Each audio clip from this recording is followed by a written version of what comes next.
Hello, Maximilian. Welcome to my podcast, Coffee Business in the Middle East. Thank you. We're not going to speak about coffee. We will speak about important ingredient of coffee, which is water. And you're a marketing manager from Bluewater company. And I'm very excited to speak with you regarding your company, about your technology and the impact of water on coffee and how you resolve issues with water solutions for coffee shops. Yeah. So can you tell me a little bit more about the water technology which you have? Sure. So Bluewater is firstly a purification company. So we've been doing reverse osmosis for many years. But reverse osmosis water isn't very good to drink too much of because it depletes your body of minerals. So after purification, we have a system that remineralizes the water with our own developed mineral solution. And in that development, we sort of saw that there were some key touch points with the coffee industry. So I decided to look at that more in depth. And I sort of put together this system that we have, and we started trying it out, sent it out to a couple of really well knowledgeable coffee people, and they said, yeah, this works. And then I went to town with it. So now we have a system that modulates water with a machine-safe composition, with a tool that's adapted to the barista's dynamic view on beans, and also for a coffee operator's smooth operation. So that's Nice. So can you tell us more? Because I've seen this system. It doesn't use like cartridges, the classic one. Yep. So it's a new innovation. Yep. How it can help and like what's inside it, how to operate this one in order to get the best out of it. Yeah. So the way the industry has been doing it up until now is to use our water flowing through a static mineral filter. And that means the minerals are fixed. They're in solid composition and the water's flowing through. Which means that when you connect a new one, let's say you're taking two dry rocks and you're rubbing them together, you will have some dust. Yeah. If you pour water on that water that runs off will have those minerals. But if you keep pouring, it will just clean the rock. So there's no mineral left. That's what happens when you put in a static filter, that you have a high mineral solution in the beginning coming out of this static filter. And as the water flows through, it will deplete. It will stop from releasing minerals. Because you need to rub them again, but that doesn't happen. So when you have these static, that's one of the main faults that they do. So we instead did a liquid formulation, which we can more precisely dose back into the line system that goes into the machine. So after purification, we gather the RO water in a tank. Once a barista wants to pull water into the espresso machine or out the faucet for a V60, it calls the water past the pump, and the pump doses in these minerals into the water, so in a perfect steady state. So we continuously keep a steady TDS level, a mineral level, which is adapted to this settings in the app. Wow, I think no one has this technology yet. No. With the app connection with the No. minerals, let's say. Yeah. So, do I understand correctly? You need to buy these minerals every now and then, like to fill it in? Yes. So Okay. that's a liquid that just runs out. So you need to refill that. And one of our sort of jugs is enough to mineralize about 500 to 700 liters of water that you can brew on. Wow. So basically, what we can have the consistency of flavor because you can adjust it. But about adjustment, I'm like for my knowledge also. I want the specific, let's say, SE standard. Everyone knows this, Yeah, right? Maybe 100, 120, 110. Yeah, 100, let's say, to be clear, with the specific TDS. How to adjust it? It's already preset, or I can easily like put numbers. How it works? Yeah. So, and this is fun because we did the World of Coffee in Copenhagen last year, and we provided the water to the competition stage. So they sent us the requirements that the TDS needed to be between 80 and 100. Okay. And my question was, do you want 80 or 120? And they didn't understand the question because they were just used to fluctuating TDS. Exactly. So then we said like, okay, let's do 100. And we just set the app on 100, and it was 100 all the way through. Speaking of hardness of water, when we adjust, because there is a difference between total hardness and ppm, so some of the people, they use conductometers. Yeah. It's you just, said you weren't a chemist.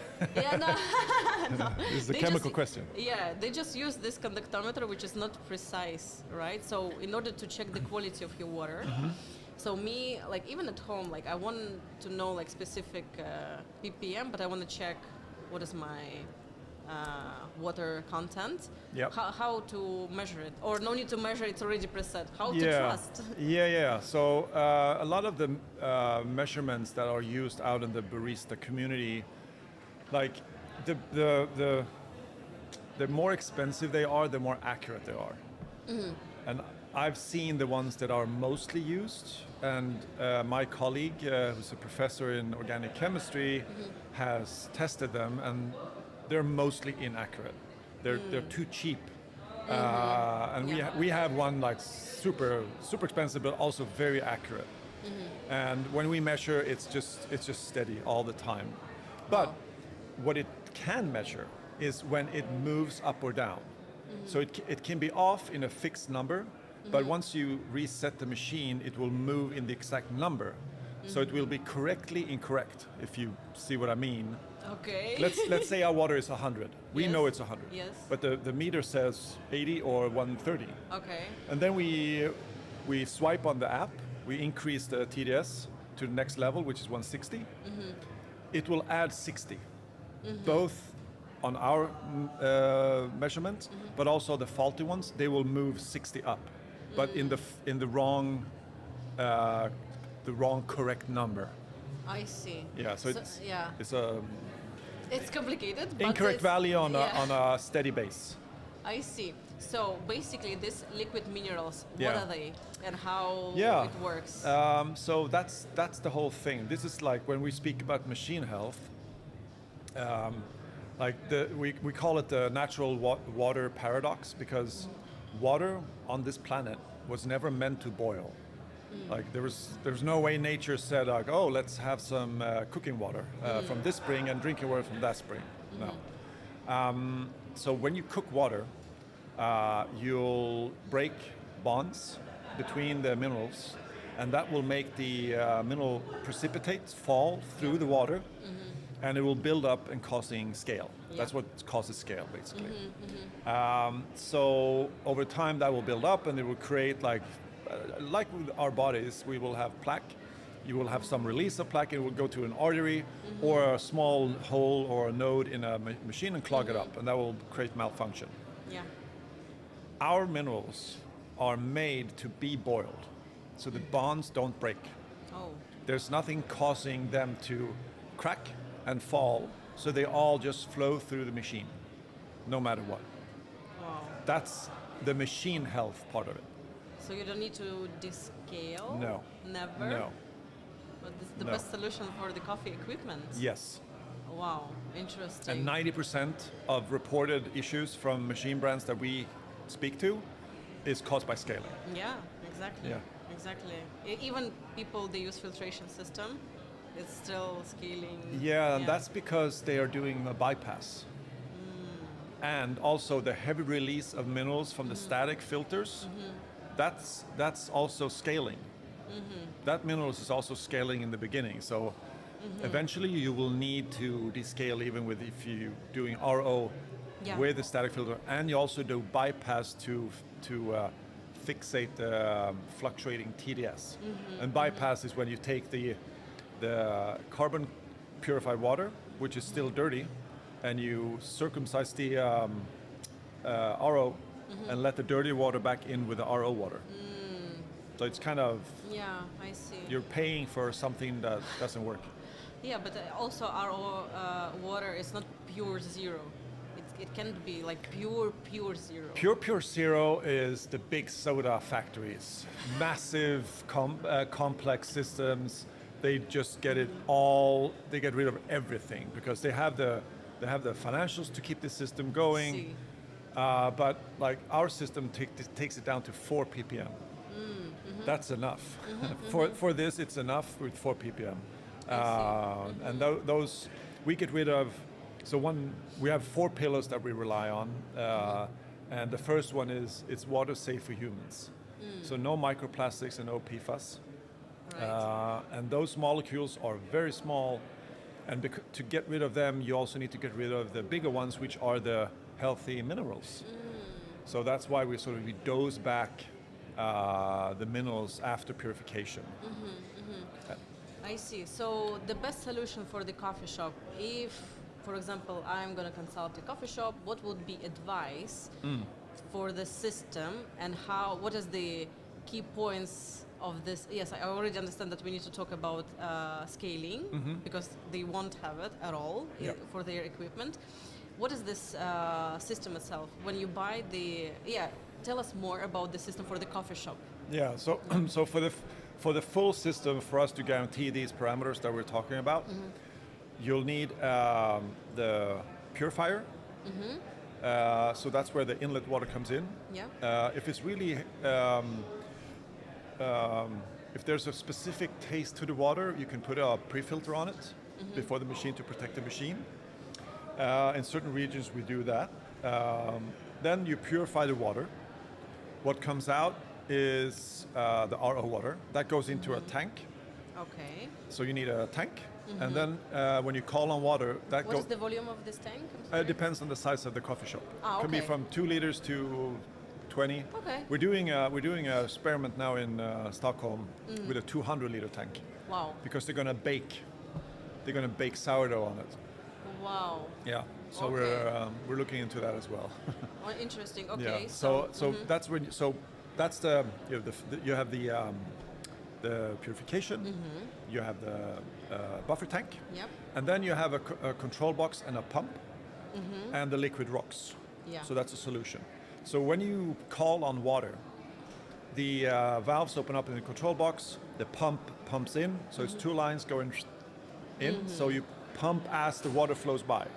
So that's inline dosing. So if you change the mineral setting in the app, it's the length of the tube that needs to be replaced before the new setting is in use. Okay. So if you have, and the control box always needs to be close to the outlet. So maybe if you flush it for 3 or 4 seconds, Okay. you will have the new mineral setting. Yeah, it's pretty fast. So that's Yeah. that's basically what you need. And then we have a faucet. If you have, so what we see is most bars, coffee shops with a brew bar, they have the espresso machine, and then they serve V60s or a batch brew. If you want to have different mineral settings, you'll just have another control box and a pump and a jug of minerals. I see. No need another tank. No need. The another purifier you liquid. don't need. Yeah. That's just one. That it makes about 180 liters an hour. Wow, it's so a space for experiment, even for the coffee shop. You can use to improve your coffee quality. And also, like here's a glass of water. Like what they're doing today, they're serving water that has a pretty foul smell in certain countries. You smell the chlorine or whatever. Yeah. Now you can also here's a nice glass of water, and it's safe. So you can, if you have our system, you can actually speak about free from microplastic, free from PFAS, which is a growing concern in the entirety of our freshwater world. We have 1% left that we can drink, and we need to explore what we can do with the other to make that drinkable. I see. So you've done lots of experiments with water. I think you do lots of water testings. And what was the huge impact and maybe like big surprise for you, which impacted on the coffee profile? Do you remember something which was like, wow, it blew me away? We've been letting like top baristas experiment with our system. And we had one summit last year with all the greatest baristas in Sweden. And we made a brewing pour over, one bean, two different settings of the minerals. We just said like, here you have coffee, and they tried it. And everyone reported or said there's a big difference. And I was like, yeah, there is. And then they had some dessert, and nearly all of them, and so they said their preference. So, oh, I like this one, and the other one said, I like that one. And then they had some dessert, and they're like, oh, nearly all of them switched. Like, now I like that one instead. For me, that was like, okay, you can be a operator like a coffee shop or a restaurant, and you don't have to change beans to change the experience. You can just change the water and have the same bean and have different experiences. So for me, it was the impact on how water actually affects the coffee experience. For me, that was an epiphany. I see. So you mentioned that you work with baristas in order to understand impact on coffee. Can you tell us more what was done and what you're planning to do in order to contribute for the coffee industry? I know that you're a main sponsor for World of Coffee, which is amazing, but maybe something you're planning to do and you're doing now already?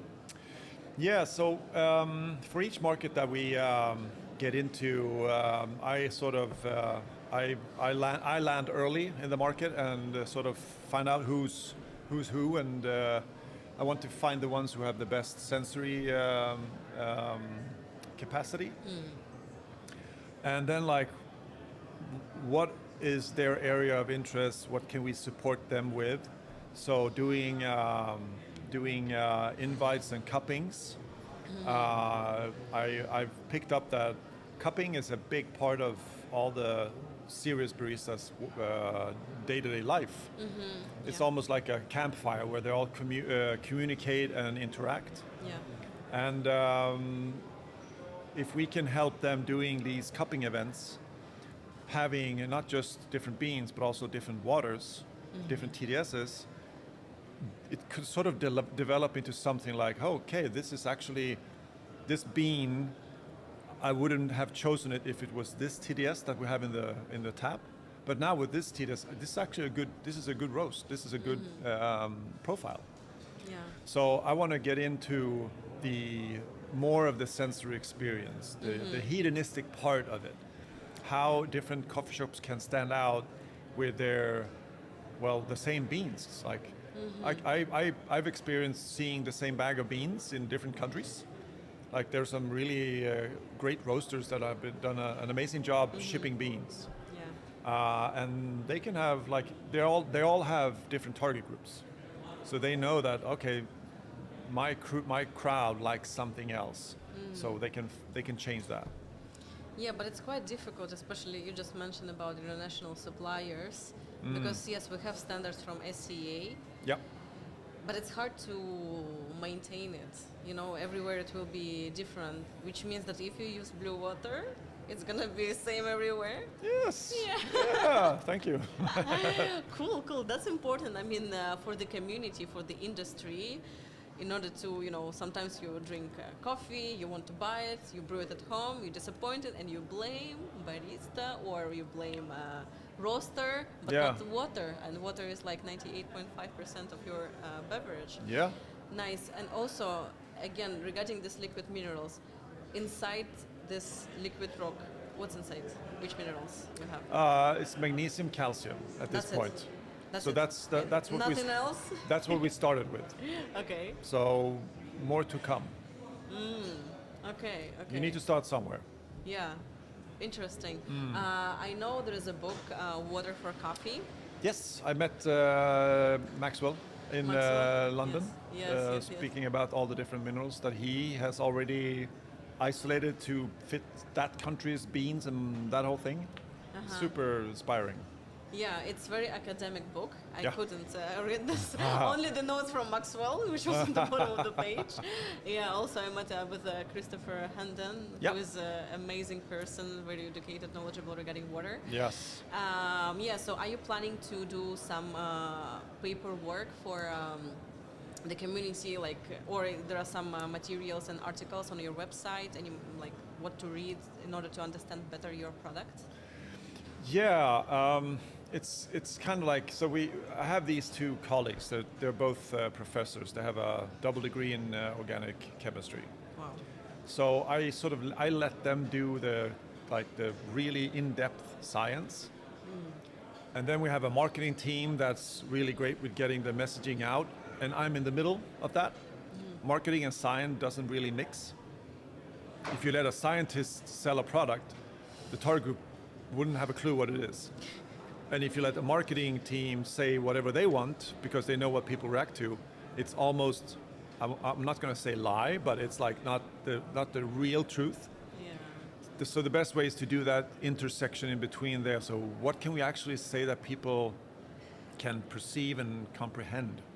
And I spent last week in Zurich at the Coffee Science and Education Summit with a lot of professors, a lot of people from the industry, and like their frontier of water composition is at the level of bypass, uneven TDS fluctuations, and having to take into account machine health. So I foresee in the coming future that I will supply them with information and hardware to get rid of that first limiting factor of being considerate of machine health, because you don't have to. So what will happen then?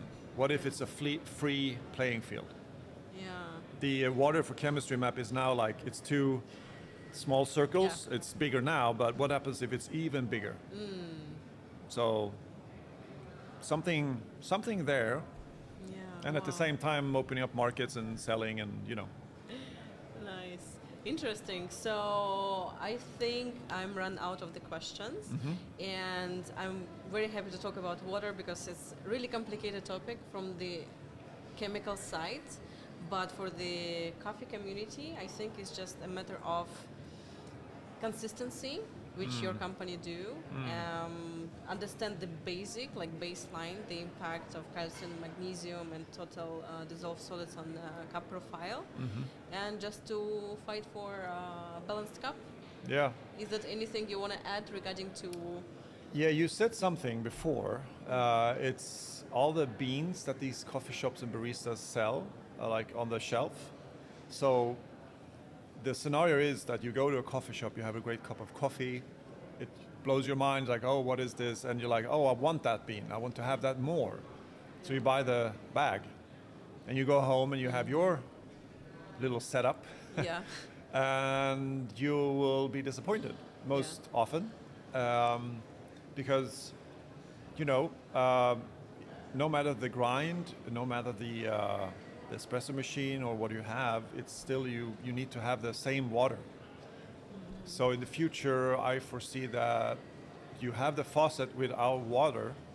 So you buy the bean and you say, oh, here's a bottle of water that you can brew your coffee with. It's the same water that we use. That's a business idea. In a circular economy. Everyone should take this. Yeah. Well, it's mine, so. No, I mean to use your product, and Yeah, so that's my next focus, because now we're getting into circular economy, and that's something that's very near to heart to our founder, Mr. Ritri, Bengt Ritri. He started the whole company because he wanted to get rid of plastics getting into the oceans. Plastics in form of water bottles is a big issue. So we've been looking at how can we create a circular economy. Nice. So we'll provide glass bottles, so the coffee shops can also sell the adapted water to the beans they're selling. Yeah. That would be great in certain communities, in other not. But Yeah. you know, as with everything, we're not a one fit for all. Sure. But we're one fit for most. Nice. Thank you so much, Maximilian, for this amazing conversation. I'm so happy to have you as a guest. Thank you. Yeah. Thank you for great questions. Thank you so much. And yeah, good coffee and good water for everyone. And Yep. that's it. Yeah. Enjoy the expo. Yeah, thank you. Thank you.